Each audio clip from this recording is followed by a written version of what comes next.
Global retailer Steinhoff International has been fined 13.5 million rand for breaching listing requirements on the Johannesburg Stock Exchange. Now, the fines are the latest challenge for the company that made headlines back in 2017 for what is being called the biggest corporate scandal in South African history.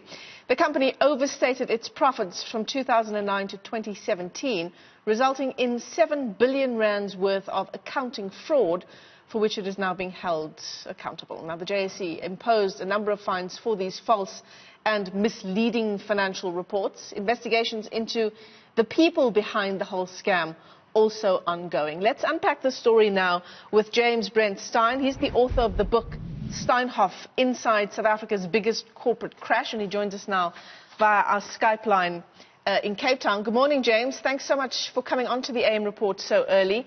Steinhoff back in the headlines. I must say this fine of 13.5 million rand seems pretty low for what is being called the biggest corporate crash in South Africa. Morning, Michelle. Yeah, it does seem like a peanut, doesn't it? I suppose it's one of the problems that you've got. Our regulations, our rules are so outdated that this is sort of, as far as I understand, the biggest penalty that could have been levied for this sort of problem. So, you know, we need a bigger shake-up. We need more resources. We need the rules to be adapted so that this sort of thing, I mean, it's ridiculous. 13 million rand. We're speaking about 300 billion rand in shareholder value that was wiped out pretty much overnight. 300 billion rand. So, and that's about, it was about 20 billion in pensioners' money. So we all lost a bit of money. Fortunately, pensioners' funds don't put all your money into one basket. Otherwise, you'd have lost everything. But about 300 billion in shareholder value built on a deck of cards, built on a lie, basically, built on inflated numbers that at the end of the day had no substance. Yeah. So I mean, you'll bring us up to speed as someone who followed the story quite closely, even authored a book on it. But James, I don't understand what the difficulty is getting the people who were behind what was at the time called accounting irregularities. A very nice way of talking about 300 billion rands worth of shareholder value being wiped out overnight. But what is the difficulty when it comes to the state going after those who were behind what happened at Steinhoff? In my view, it's quite simple. I've repeated it often and I'll do it once again. The state has been incapacitated over the past 10, 20 years.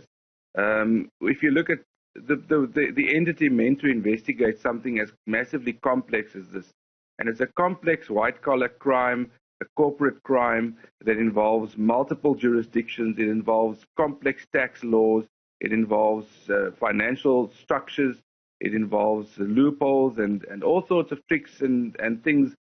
If you look at the entity meant to investigate that, it's the police's specialist unit, the Hawks. And the Hawks have a further specialist unit called the Commercial Crimes Unit. If you look at the Commercial Crimes Unit, the last time I checked, and this was certainly the case when this whole thing exploded in December 2017, that's 3 years ago. And the last time I checked was pretty recently.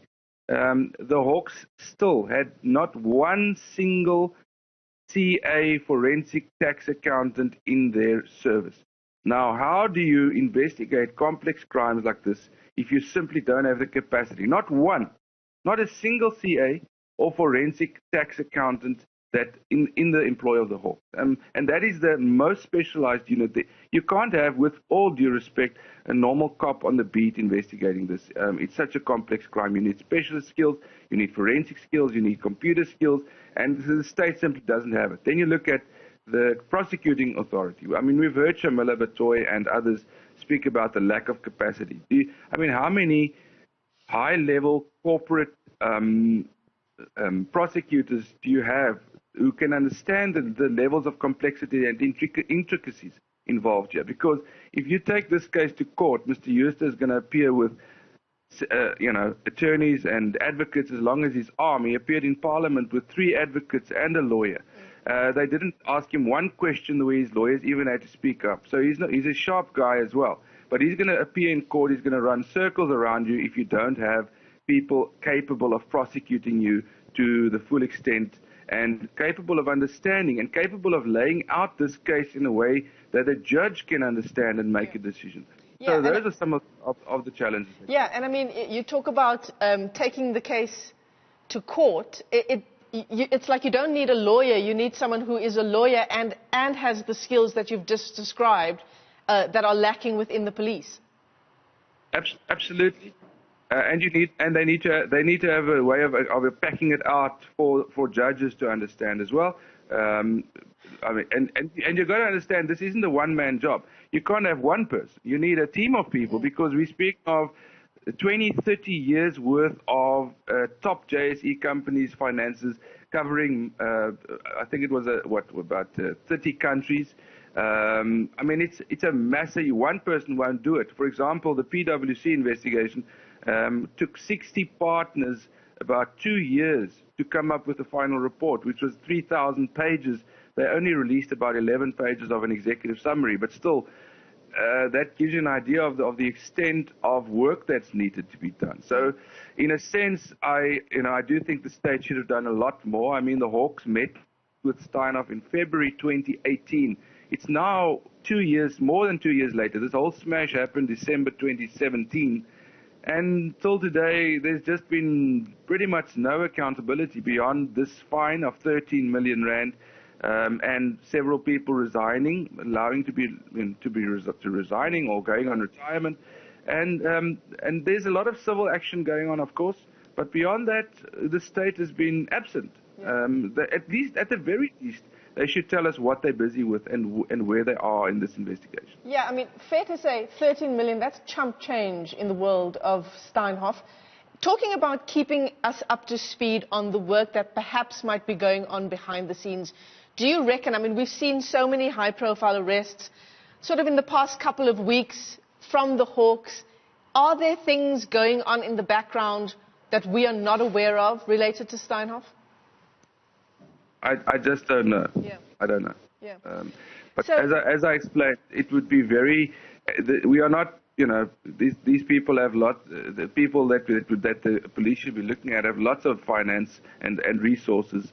And certainly if you're going to go off half-cooked, you're probably going to make things possibly worse as well. I mean, you talked about earlier, James, the appearance of Marcus Jooste in Parliament. I remember covering the story back then, and there was so much build-up to that appearance in Parliament. We were going to get the real story of what happened. We were going to get his side of the story. He was going to be held accountable. That is so not what we saw happening. No, certainly not. Although he did sketch a completely different scenario, one that one might imagine would play out in court should this thing ever go there one day. But I expect one day we'll see a settlement just to make this go away. At the moment, I just don't see the state is capable of investigating and prosecuting this case. His appearance in court was a carefully orchestrated event. I mean, and as I mentioned, he took along a whole army of lawyers. And the parliamentarians played politics again, and didn't once did his lawyers have to step in and say, no, he doesn't have to answer that question. Not once. It was a poor show, in my view, from the bulk of our parliamentarians. I think there were one or two exceptions, but and unfortunately, that was one opportunity that was missed. Yeah, I mean, it would have been better if they were allowed to take perhaps part of the team that was involved in that PwC report to come along and field the right questions to Marcus Jooste, because as you say, it is such an incredibly complicated web. Yeah, well, Parliament, it doesn't work like that. Yeah. On the committee, only the MPs are allowed to question people who appear. So, but certainly they could have asked PwC some questions. Yeah, give us the questions then. Yeah. So, James, speaking of Marcus Jooste, where is he now? What do you know?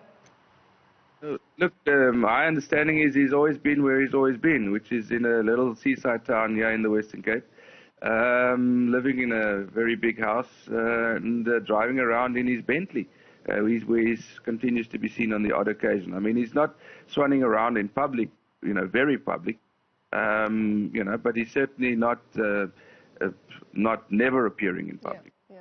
James, thanks so much for your time this morning. We're out of time, unfortunately. I could pick your brain for the rest of the morning on the Steinhoff story. Thank you for your time on the AM report. It's being called South Africa's biggest corporate crash, and we're speaking to James Brent Styan, and he is, of course, the author of that book, Steinhoff, Inside SA's Biggest Corporate Crash. It's all about this 13.5 million rand fine that's been issued by the JSE for breaching listing requirements. It's a developing story, certainly that one.